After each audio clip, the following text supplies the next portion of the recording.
Hello and welcome. The wait is over. It's Malphasar here, and today we're going to cover the endgame guide for our Grizzly Rage Shred Druid. So sit back, grab a snack, and let's take a look at this together. Alrighty, so first thing we'll cover is the gear for our Druid.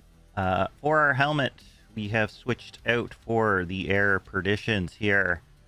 With the Air Perditions, we want a GA on the core skills, and critical strike chance is also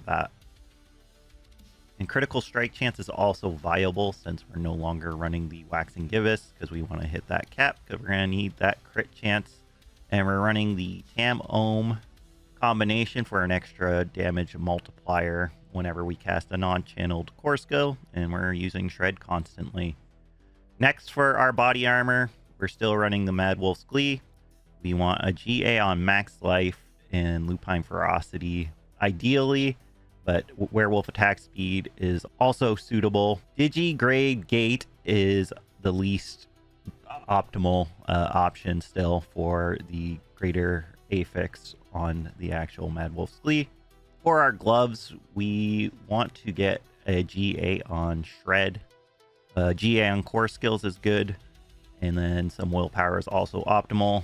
We're taking, as our side affixes, we want willpower and armor to make sure we hit our armor cap.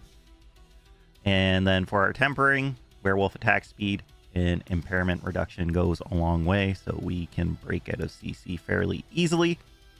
And then for the aspect on here, we want to run the Rampaging Werebeast, so we get a longer Grizzly Rage, and we also get a crit strike damage multiplier up to 60% for each crit we get, which is going to be a lot. For our pants, we are going to be running the Aspect Stark Howl still. We want a GA on max life and armor ideally, and then our third slot should fit some sort of resistance to make sure we can hit the caps on the resistances we need. Tempering, we want the percent for total armor and impairment reduction. And for the runes on here, we're going to be running a Moni Zan. This way, every time 2 times we cast our Shred, we should be critting and overpowering guaranteed. This is a must-needed rune combination for the build.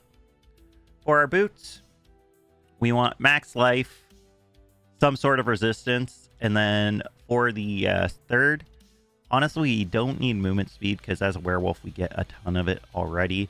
Getting something such as willpower would be more beneficial here over the movement speed. And then for the implicit on here, you'd much rather have you reduce the cooldown of your evade whenever you attack, but max evade charges also works for this. For the tempering, we want the Digigrade Gate or the flat movement speed, and then impairment reduction for our utility tempering. And then for the aspect, we want Agile Wolf. This gives us our 4th attack that deals 60% multiplicative more damage. For your weapon, you want to run ideally a one-handed mace for the overpower damage, but any good GA item will work here. Ideally, you want a GA on willpower and max life, but getting a GA on crit damage or overpower damage would also work well here. For your tempering, you want the werewolf attack speed, and for your secondary, you want chance for Shred to deal double damage. For your aspect, you're going to want to use the aspect of the Blurred Beast here. Gives us a chance for Shred to hit up to 4 times additionally, as well as a 70% damage multiplier, and we're running the overpower gems here. For our amulet, we want to have a GA on the percent willpower. We would like to get Envenom here as a ability affix on here, and then attack speed or max life I think would work here. And then on here we're tempering some additional resistances on here to make sure we hit cap, and also getting the werewolf attack speed. You can modify the resistance with whatever you need to kind of fill up for your defenses, or you can add some more offensive options here. And for the aspect, we are running the Stormclaw aspect, as it will give us a great additional damage on crits, which we should be doing most of the time. For our first ring, we're running the Ring of the Starless Skies. Here we would want a GA on attack speed, critical strike, or the core skill. Any of these would be optimal. And then again, for your gems, you can use skulls or particular resistances or all resistance just to kind of fix your resistances. So you're able to be max res and defenses at the end game. For our second ring here, we want to be running a ring with a GA on willpower, overpower damage, or max life, and it has to have the lucky hit chance to make enemies vulnerable, as that will turn on our ability to make enemies vulnerable, which is going to give us a good damage multiplier. For our tempering, we want werewolf attack speed, and then we also want the Grizzly Rage cooldown reduction or resource generation here. And then for the aspect on here, we're going to use the aspect of retaliation because we're going to have max fortify for most of the time. And so that's a big up to 75% damage multiplier when we're fortified. And then lastly, for our offhand, we want to have our offhand to have a GA on willpower and max life. And then our third would be ideally damage here. And you're going to again take werewolf attack speed tempering and shred to deal double damage tempering. And then we need to have the direwolf aspect here because it allows us to be a werewolf when we're using Grizzly Rage. And so that is the only reason we run this. And again, overpower gem is what we're going to run here. For our boss powers, we're going to run Sinrat's Flame. The only reason we're running this is every time we use Shred, it is going to activate Belial's ability here, which is his modifier says, whenever you activate your boss power, you go stealth for 2 seconds. After entering stealth, you deal 30% increased overpower damage for 2 seconds. So basically, we will have that extra 30% overpower damage multiplier the entire time we are fighting any enemies, since our boss power activates on every shred. Next, for our next modifier, we're running the Harbinger of Hatred Volley. So basically, we're doing this because whenever we activate our main boss power, it grants us a 30% damage multiplier against vulnerable enemies for 5 seconds. So again, we're always triggering our boss power on Shred, so we keep this 30% damage multiplier up the whole time. Then lastly, for defenses, we're using the Black Mariller's Sabotage. Whenever we fortify, we gain an additional 30% of the amount as barrier for 6 seconds. So basically, whenever we use our Blood Howl or Debilitating Roar, we're getting a huge barrier as well. For our spirit boons, we are running the Wariness under Deer for the damage reduction against elites and bosses.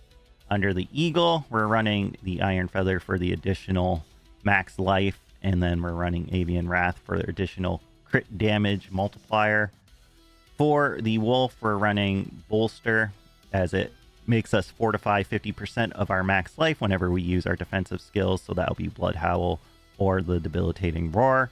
And then lastly, we're running Masochistic to give us a chance to heal 10% of our life on critical strikes, and we're crit striking pretty much all the time. For our skill tree, it's pretty straightforward.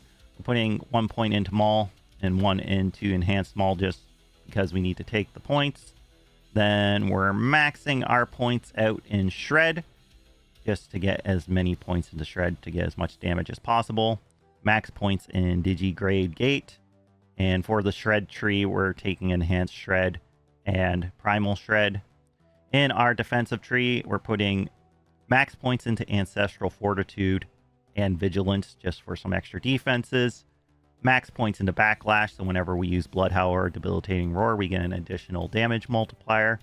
We put 1 point into Blood Howl, and then we go enhance Blood Howl to Innate Blood Howl, because this will just give us a damage multiplier whenever we're a werewolf, and we'll be werewolf all the time. For Debilitating Roar, we're going to put 5 points in here, and we're going to take the route to get the innate Debilitating Roar for that extra damage multiplier whenever we activate it. And since it's a werewolf move, it will not remove the effect of Blood Howl either. In the companion tree, all we are taking is Feral Aptitude, just for the damage multiplier for while we're healthy and our movement speed's above 100%. In Masochistic, we are putting 2 points into Neurotoxin, 3 into Toxic Claw, and 3 into Envenom. In our ultimate tree, we're putting 3 points into Catastrophe, 3 into Defensive Posture, 2 into Nature's Resolve, and 3 into Unrestrained. These ones are for defensive. The other one is whenever we activate our ultimate, we get a little extra burst of damage through this multiplier. We're taking Quick Shift because we'll do our Quick Shift changes before we go into Grizzly Rage to get our 6 stacks here for this, for the 18% damage multiplier. And then the same goes to get the damage reduction and movement speed here. And then we're putting 5 points into Grizzly Rage, and that's so we can get the shortest cooldown possible. Other than that, there is no additional bonuses for having the 5 points here. Then we're running all the extra bonus points here, as well as we get the Fortify, which is going to give us some barrier and make sure our Fortify is at max for the max damage from Retaliation. And then for our key passive, we are running Lupine Ferocity. This just makes it so our crit strikes deal a bonus multiplier damage when we crit strike.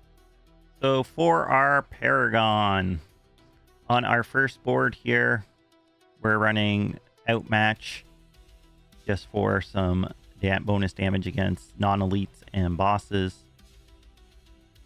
For the next board here, we're going to take Heightened Malice board, running the Spirit Glyph for bonus crit strike damage and bonus damage when we deal crit strikes.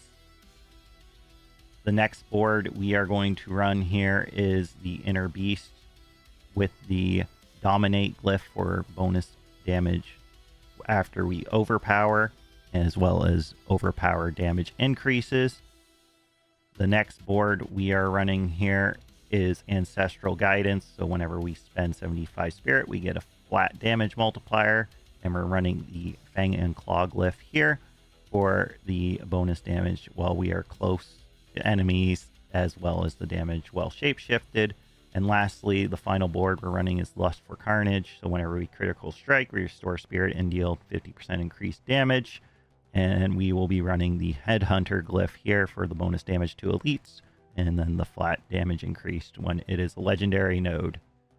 Then for our mercenaries, same as before, we're running Variana, taking the Bloodthirst to Bloodlust for the increased attack speed. And then our reinforcement is Rehar. We're doing it whenever we get injured. He's using Bastion to kind of give us some extra defenses to protect us. And that pretty much covers it for the build. And there you have it. This is our end game guide for the Grizzly Rage Shred Druid. I've got a planner in the description down below for you as well that you can follow.